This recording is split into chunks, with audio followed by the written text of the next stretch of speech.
You have power over your mind, not outside events. Realize this, and you will find strength. Marcus Aurelius. As humans, we are wired with deep, primal instincts: fear for safety, anger at injustice, craving for pleasure, envy toward others. These emotions, shaped by evolution, once protected us, warned of danger, and fueled survival. But what helped us thrive in the wild can sabotage us in modern life if left unchecked. Marcus Aurelius urged us to become aware of these instincts. The first step toward emotional freedom is simple: awareness. When we notice our emotions as they arise, instead of being swept away, we create a sacred space. This space is what Marcus Aurelius and many great thinkers call the beginning of self-mastery. Before awareness, we run on autopilot. An insult sparks anger, a setback brings despair, a temptation leads to indulgence. We react instantly, without thought. But when we pause to notice the anger rising, the fear creeping in, or the desire pulling at us, we interrupt that automatic chain. In that brief moment, this sacred pause, we find our greatest power, the ability to choose our response rather than be driven by raw impulse. This is where freedom begins. Instead of reacting blindly, we respond wisely. Instead of shouting back, we breathe and choose calm. Instead of giving in to fear, we remind ourselves of our strength. Instead of chasing instant gratification, we stay rooted in deeper values. This inner pause born of awareness is not weakness, it's power. It is a profound act of strength, a shift from being ruled by emotions to being guided by clarity, intention, and wisdom. In that space, we reclaim our freedom. But awareness alone is not enough. To rise above instinct, we must call upon our higher faculties: reason, self-discipline, and reflection. When insulted, the ego pushes us to defend, strike back, or lash out. This automatic reaction defends our pride and ego. Yet our higher self can calmly observe what's happening, ask thoughtful questions about why we feel hurt or angry, and choose a response rooted in compassion or silence rather than retaliation. We become slaves to our impulses, dragged along by momentary pleasures that lead to long-term pain. When we give in to addictions and temptations, we lose control, becoming slaves to habits that do not serve us and giving away our power.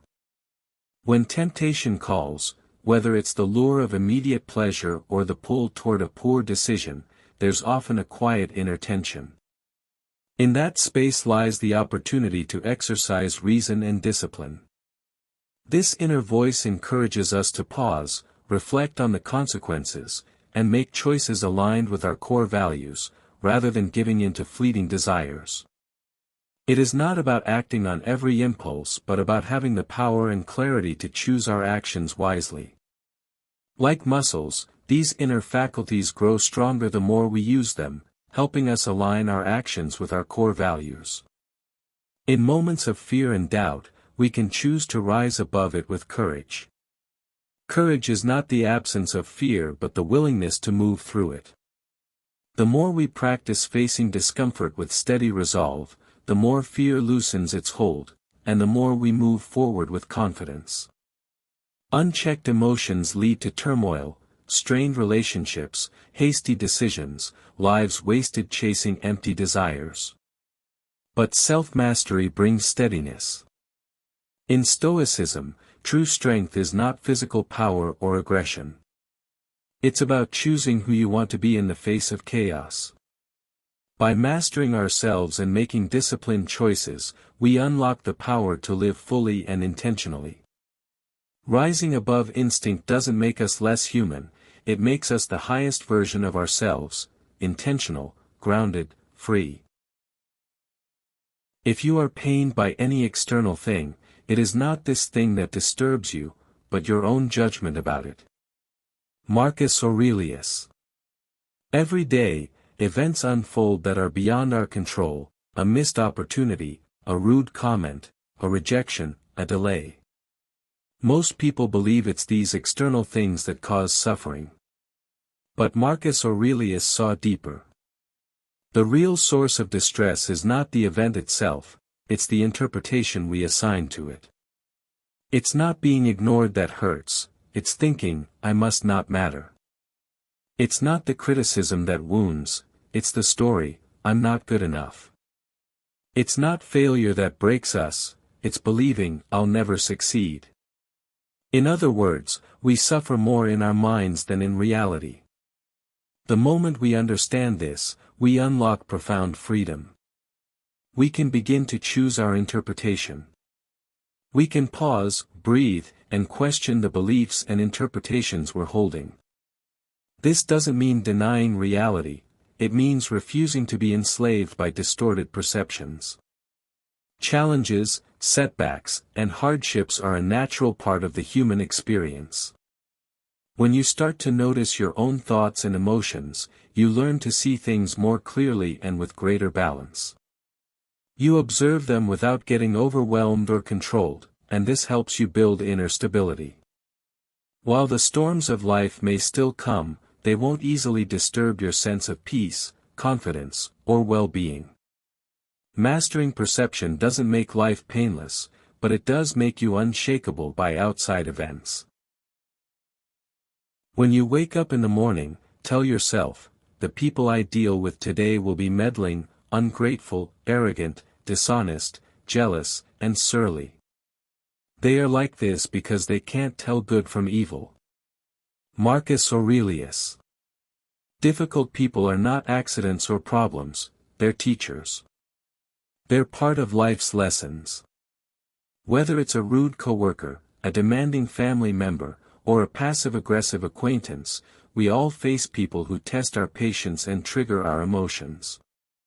Marcus Aurelius offers a revolutionary perspective. Expect their behavior, and seek to understand it. Just like a storm has wind, and a fire has heat, people come with flaws. That doesn't make them evil, it makes them human. When we truly understand this, we stop taking things personally. Their flaws are not our responsibility. Their pettiness reflects their struggles. Their dishonesty doesn't define our truth.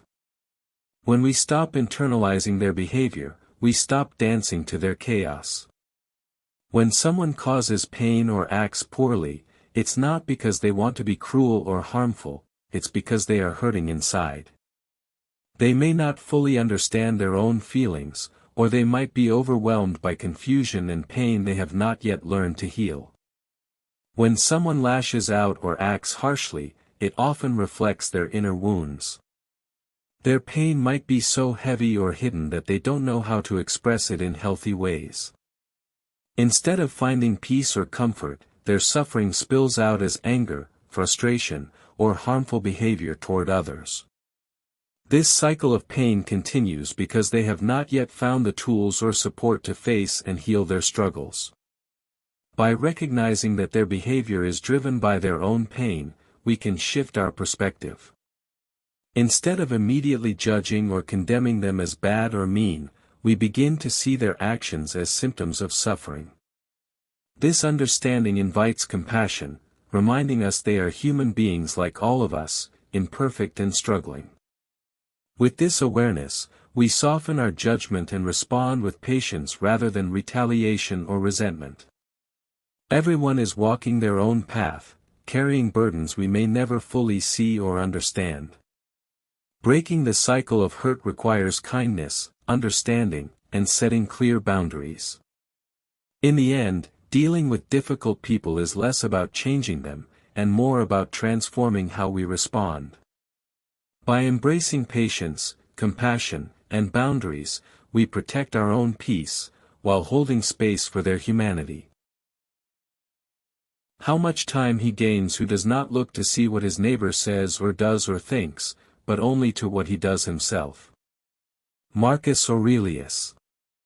One of the subtlest forms of enslavement is the need to be seen, praised, and approved by others.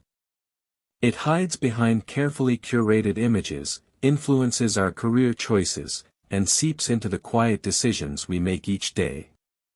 But here's the truth, the people who admire you today will eventually be gone, and so will their opinions.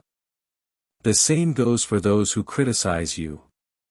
In the grand scheme of things, their judgments matter far less than we imagine. When we let ourselves be overly influenced by others' opinions, we hand them our peace.